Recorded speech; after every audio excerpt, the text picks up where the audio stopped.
All right, so today we're going to take a look at midpoint. So we've looked at what point goes in the middle, we've looked at betweenness, and we've looked at finding segment measures. And then earlier this week, you should have reviewed how to solve one and two step equations. So this will all be helpful for today's lesson on midpoint. So first to start with a definition of a midpoint, this would be a point on a line segment that separates a segment into two equal parts. So for instance, M is in the middle of S and T. So what do you notice about the lengths of SM and MT? So if we look at segment SM, and if we just do the hop method, 1, 2, 3, it is a distance of 3. And kind of taking a look at the other measurement, MT, that's our other segment, we were asked to look at the length. So if we do, again, our hopping, 1, 2, 3, they are equal. So what do we notice about the lengths of them? They're both are 3 and they are equal. So we could say that line segment SM, this segment right here on the left, is congruent to MT. And remember, we talked about congruency earlier, which means that they're also equal. So that's kind of a geometry term that we use for equal. So we could also say that SM, the length of SM, is equal to MT. All right, so let's take a look at using this midpoint definition to set up equations with unknown values. So the concept of midpoint just simply tells you that the 2 points are equal. So if B is the midpoint of AC, we know it's exactly in the middle. And just like we did before, we said that AB is equal to BC. So AB is equal to BC. Now we want to use this information to solve or to set up an equation with these measurements. So instead of saying 3 is equal to 3, just like we did in that previous slide, we would be putting in the expressions as shown. So AB is the same as 2x, so we're going to come back here and write in 2x. And BC, the length of BC is 10. So that would be how we set up an equation given the definition of a midpoint. Same thing in figure 2.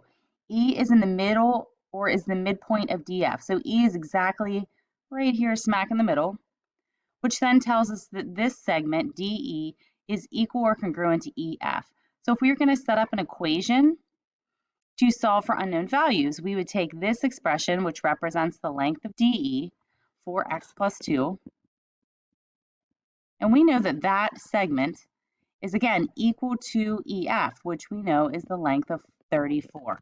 So again, this first step is just setting up an equation that represents the information in the figure. Sometimes you're not given a lovely picture that you can see, you're given information. So LM is 27 and MN is 3x. But we do know this also, that M is in the middle of LN. So the first thing that you're going to want to do is you're going to draw your picture. So we said M is the midpoint, it's in the middle of L and N. And then we can use that information about segment lengths. So LM is right here, and it says it is 27.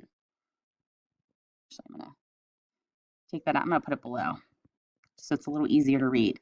And it also tells us that MN is 3x. So here's MN, and it is the value of 3x. So again, looking to set up my equation, I know LM is equal to MN based on the definition of a midpoint. So I could come down here and draw or write up my equation that 27 is equal to 3x. So this would be the first step. The last one here, number 4, jumping to the second part, I is in the middle of HJ, and it does tell us segment information above. So let's start first by putting I in the middle. So we're going to come down here, we're going to label I in the middle, and it's in the middle of H and J. And then go back to our information to label. So again, it says HI is 8, or sorry, X minus 8. Here's HI, and we know that it is X minus 8. IJ is 43. So again, when I'm writing my equation, HI is equal to IJ based on the definition of a midpoint. So writing my equation would be x minus 8. We know it's equal to the other side, which is 43. So this is the first step, just looking at the picture or given information, being able to set up an equation would be the first part in solving. Okay, so step 2. So using that midpoint in equation skill, how do we find missing values? So first you're going to set up your equation just like we did. Then we're going to work through the equation to solve for the unknown value. So looking at this figure, it does tell us that R is in the middle of PQ.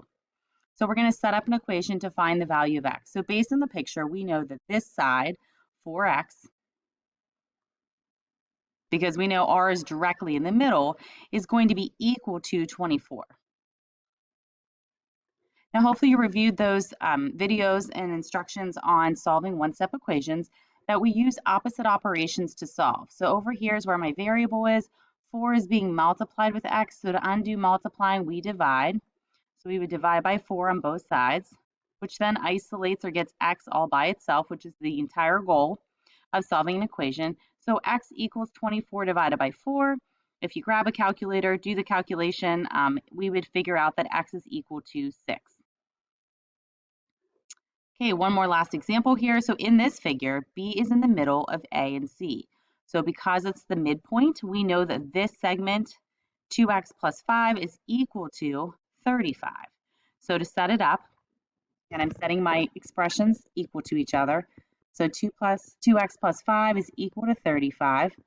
Now this would be a two-step equation, right? Because we've got two acting operations on our variables. So when we have two operations, we remove addition and subtraction first.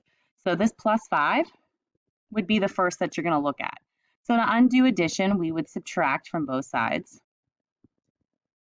That would be our inverse. And it brings it down to 2x equals 35 minus 5 is 30. Then we're down to, we want to undo this operation right here. It's 2 times x. So we would divide because that is the opposite of multiplication. And we do on both sides so that we keep it equal.